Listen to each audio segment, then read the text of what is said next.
రంగంపేట మండలం వడిసలేరులో అన్నదాత సుఖీభవ పీఎం కిసాన్ 3వ విడత చెక్కులను ఎమ్మెల్యే నల్లమిల్లి రామకృష్ణారెడ్డి రైతుల చెక్కులు పంపిణీ చేశారు. అన్నదాత సుఖీభవ పీఎం కిసాన్ 3వ విడత కార్యక్రమాన్ని రంగంపేట మండలం వడిసలేరులో ఘనంగా జరిపించారు. అనంతరం మాట్లాడుతూ ఎన్నికల ముందు రైతుల ఖాతాలో 20,000 రూపాయలు వేస్తామని చంద్రబాబు నాయుడు హామీ, కేంద్ర ప్రభుత్వం ఇచ్చే 6,000 రూపాయలతో కలిపి 3 విడతలుగా మొత్తం 20,000 రూపాయలను రైతుల ఖాతాలో జమ చేయడం జరిగిందన్నారు. ఒక్క అనపర్తి నియోజకవర్గంలోని 24,591 మంది రైతులకు 14 కోట్ల రూపాయలకు పైగా రైతులకు అందుతుందని గత ప్రభుత్వంలో 13,500 ఇచ్చి రైతులను మోసం చేసిందన్నారు.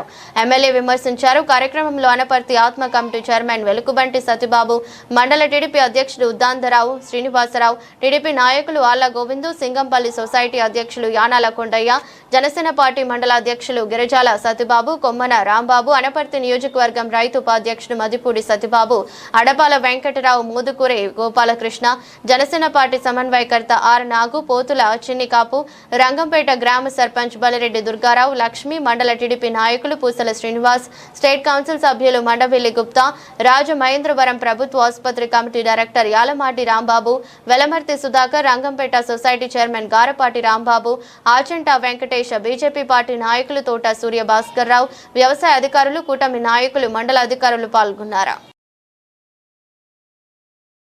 డెవలప్మెంట్ ఆఫీసర్ శ్రీ ప్రేమ్ కుమార్ గారికి చాలా సంతోషం. ఇవాళ అన్నదాత సుఖీభవ పీఎం కిసాన్ 3వ విడత కార్యక్రమాన్ని మనం నిర్వహించుకోవడం జరుగుతూ ఉంది. ఎన్నికల ముందు చంద్రబాబు నాయుడు గారు ఏదైతే రైతు సోదరులకి 20,000 రూపాయలు ఇస్తాను అని ప్రకటన ఇచ్చారో, హామీ ఇచ్చారో, దానికి అనుగుణంగా కేంద్ర ప్రభుత్వం పీఎం కిసాన్ ద్వారా 2,000 రూపాయలు వేస్తా ఉంటే దానికి అదనంగా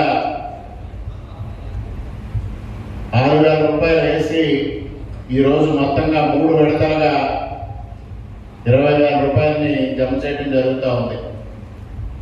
మరి గత ప్రభుత్వ హయాంలో ఏదైతే వైఎస్ఆర్ ప్రభుత్వం హయాంలో జగన్మోహన్ రెడ్డి గారు 15,000 రూపాయలు రైతు సోదరులకి రైతు భరోసా కింద వేస్తానని ప్రకటించారు.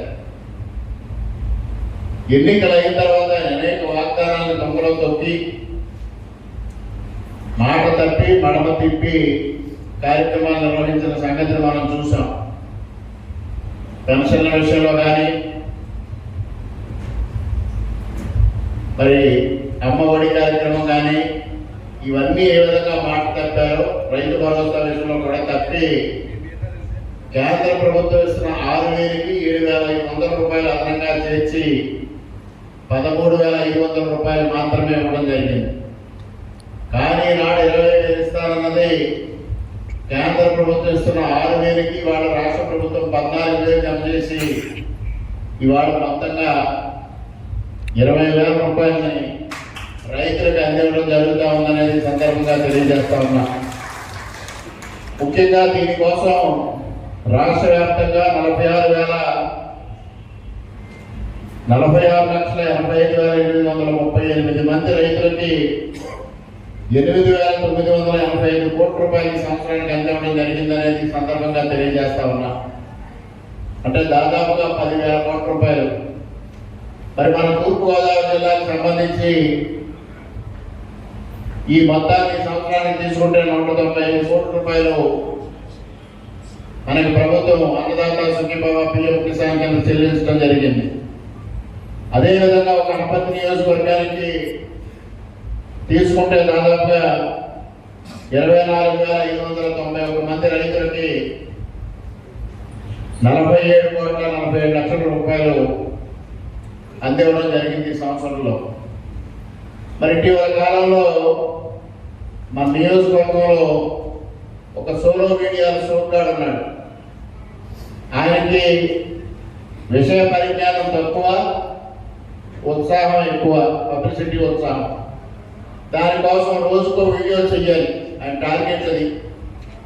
దానికోసం విషయం ఉన్నా లేకపోయినా ఏదో ఒక వీడియో చేస్తూ రైతు భరోసా కింద మీరు ఏమి ఇచ్చారు, లేకపోతే అమ్మఒడికి ఏమి ఇచ్చారు అని మాట్లాడుతూ ఉంటారు. ఆ ప్రభుత్వంలో ఇచ్చిన హామీలకి తప్పి వేరే విధంగా అమలు చేయడం జరిగింది. ఈరోజు చంద్రబాబు నాయుడు గారు ఏదైతే హామీలు ఇచ్చారో ఆ హామీని తూచా తప్పకుండా అమలు చేసే ఘనత ఇవాళ కూటమి ప్రభుత్వాన్ని కూడా ఈ సందర్భంగా ఆయన తెలుసుకుంటే మంచిదని కూడా ఈ సందర్భంగా తెలియజేస్తా ఉన్నా.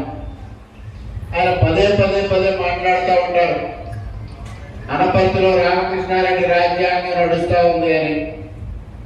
నేను దాన్ని ఒప్పుకుంటా ఉన్నా, రామకృష్ణారెడ్డి రాజ్యాంగమే నడుస్తూ ఉంది. ఇక్కడ రామకృష్ణారెడ్డి రాజ్యాంగం అంటే అభివృద్ధి, ఆదిమ రాజ్యాంగం అంటే అరాచకం. ఆదిమ రాజ్యాంగం గత 5 సంవత్సరాలు జరిగింది. ఈ 5 సంవత్సరాలు రామకృష్ణారెడ్డి రాజ్యాంగం అంటే అభివృద్ధి జరుగుతూ ఉందనేది ఈ సందర్భంగా వారికి తెలియజేస్తా ఉన్నా. అదే విధంగా వైఎస్ఆర్సీపీ నాయకులు చెప్తా ఉన్నారు లోకేష్ గారి గురించి, రెప్పుకు రాజ్యాంగం అని. రెడ్ సిగ్నల్ దేనికి వాడతామండి? ఏదైనా ఒక ప్రమాదం వచ్చినప్పుడు కానీ, లేకపోతే ఒక వాహనం ఆగాల్సిన చోట కానీ దాన్ని పెడతాం. ఇవాళ రెడ్ బుక్ దేనికి ఉదాహరణ అంటే ఈ రాష్ట్రంలో అరాచకాన్ని ఆపేస్తున్నామని లోకేష్ గారు చెప్తా ఉన్నారు, కానీ అరాచకం చేస్తామని చెప్పడం లేదనేది వైఎస్ఆర్సీపీ నాయకులు తెలుసుకుంటే మంచిదని కూడా ఈ సందర్భంగా తెలియజేస్తా ఉన్నా. ఇవాళ కూటమి ప్రభుత్వ హయాంలో ఇవాళ అభివృద్ధిని సంక్షేమాన్ని మేళవించి సమాంతరంగా రెండు తీసుకెళ్తూ సుపరిపాలన అందించే దిశగా ఇవాళ ముందుకు వెళ్తా ఉన్నాం. ఇవాళ కేంద్ర ప్రభుత్వం, రాష్ట్ర ప్రభుత్వం డబుల్ ఇంజిన్ సర్కార్ వస్తే అభివృద్ధి సాధ్యపడుతుంది అనేది మనం ఎన్నికల ముందు స్పష్టంగా చెప్పాం. అదేవిధంగా ఇవాళ గడిచిన 78 సంవత్సరాల్లో ఎప్పుడు ఆంధ్రప్రదేశ్ రాష్ట్రానికి లేని లబ్ధి ఇవాళ ఎన్డీఏ కూటమి నరేంద్ర మోడీ గారి నాయకత్వంలో ఉన్న భారత ప్రభుత్వం చంద్రబాబు నాయుడు గారి చాణిక్యకి, పవన్ కళ్యాణ్ గారి యొక్క నిబంధనకి కానుకగా ఇవాళ ఆంధ్రప్రదేశ్ రాష్ట్రానికి ఇవ్వడం జరుగుతూ ఉంది. 1 కాదు 2 కాదు, ప్రతి పథకం కింద ఆంధ్రప్రదేశ్ రాష్ట్రానికి పెద్దపీట వేయడం జరుగుతూ ఉంది. మార్కెట్ కమిటీ చైర్మన్ గారు చెప్పారు యూరియా కొరత గురించి.